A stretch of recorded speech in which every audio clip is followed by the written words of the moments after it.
Welcome back to Skinny's Guitars. Today I have a 2000 Nash S-57. And this guitar was a bit of a project, as you'll see later in the video. I did a fret level and recrown, and I reinstalled the original pickguard and tightened up all the soldering. I set the guitar with 10s and adjusted the neck, and now it plays perfectly. The color is Seafoam Green, and it's one of my favorite colors on a Strat. It has a maple V neck, an ash body, and Van Zandt pickups. This is my only Nash with Van Zandt pickups. They sound fantastic. This was the 8th guitar made for Infinity Guitars in Houston, Texas. It was delivered on May of 2006. So by 2006, Nash was cranking out lots of guitars for numerous dealers across the United States and Asia. And this guitar is a great representation of what guitars look like by 2006.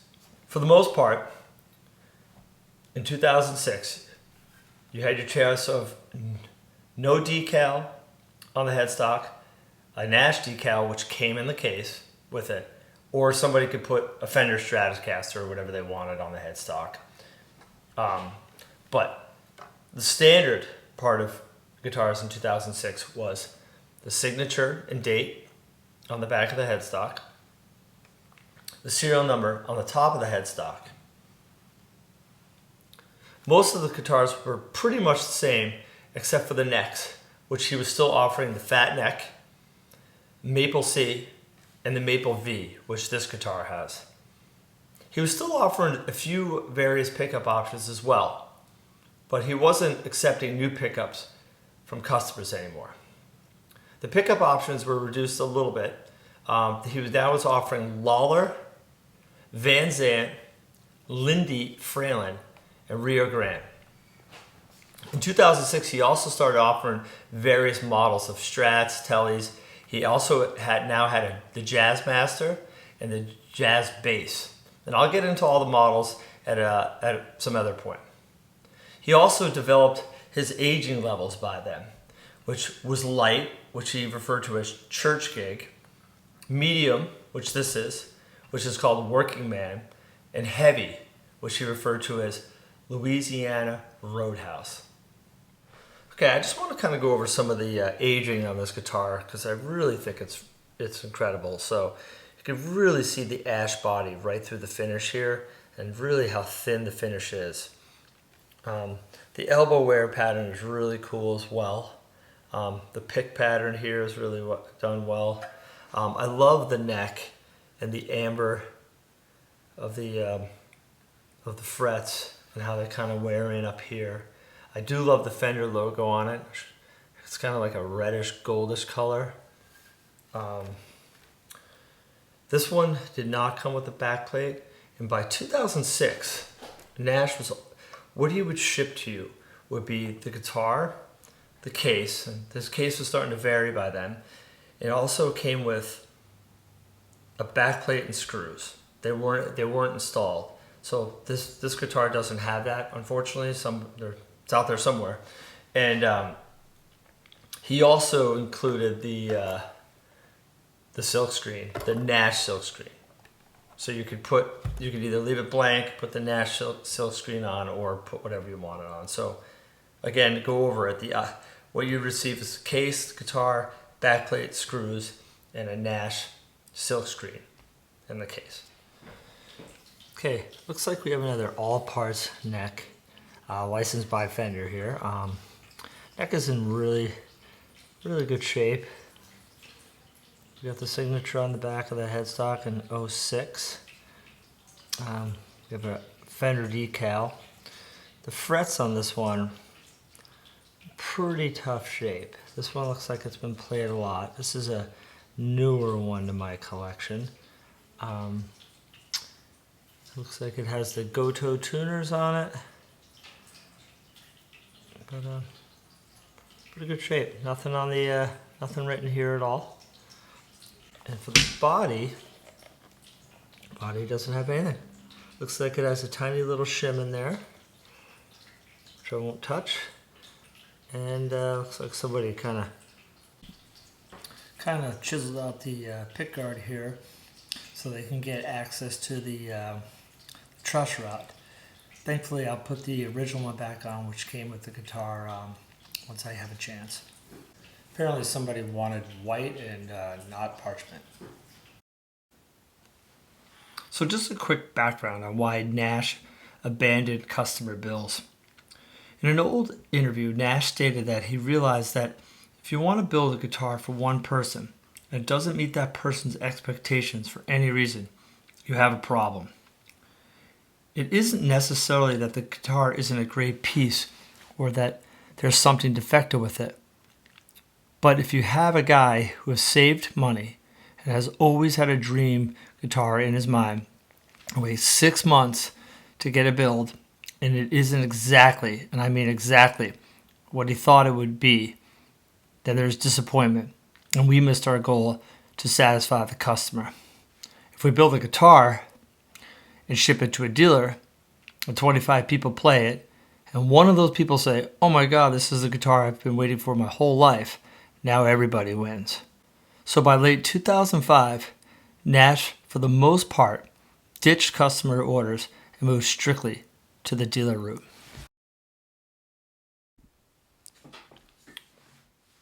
Okay, I got the pick guard off. This is the old pick guard before I put the original one back on. You can see pretty clearly the Van Sant pickups. You can see why I had to tighten up the wiring and the soldering on this guitar because it was a little rough. The pod dates to the 44 week of 2005. You can see IG for Infinity Guitars, 8th guitar in Seafoam. VZ is for Van Sant pickups, and medium is for the relicking on the guitar. Okay, so let's get some neck measurements. This is a very pronounced V-shaped neck, and the first fret, it looks like it's probably more of a not an 8-9 but a 90, 0.90. At the 12th fret, it's a 0.96, probably more like a 0.97 because, like an idiot, I forgot to take the measurements when the strings were off the guitar. Okay, sitting down with the 2006 Nash S-57. I'm going to go through some of the tones of the guitar. I'm playing through the clean channel of a Fender Supersonic. I've got the treble on 5 and the bass on 6.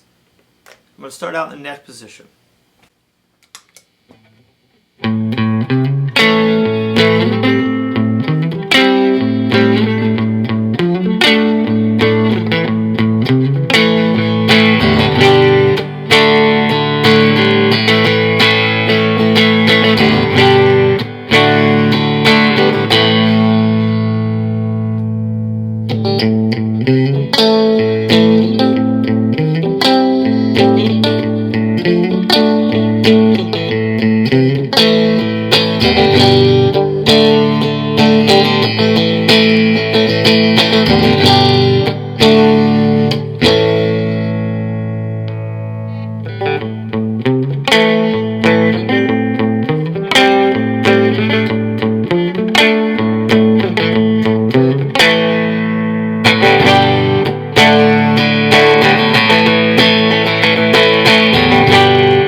Okay,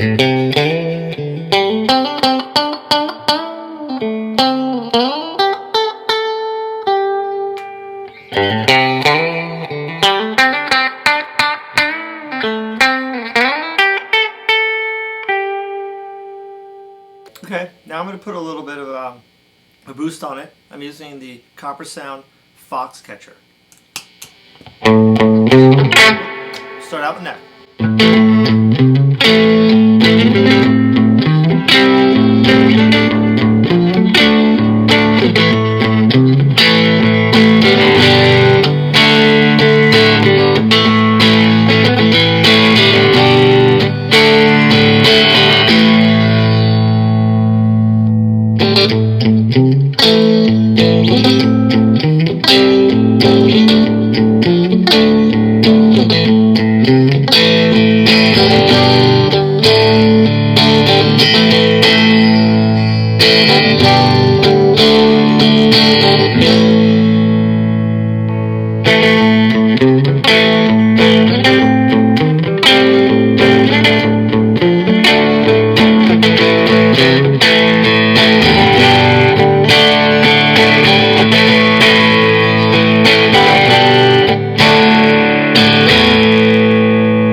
Okay, now I'm going to put a little bit of distortion behind it, and I'm using the JHS Pack Rat pedal.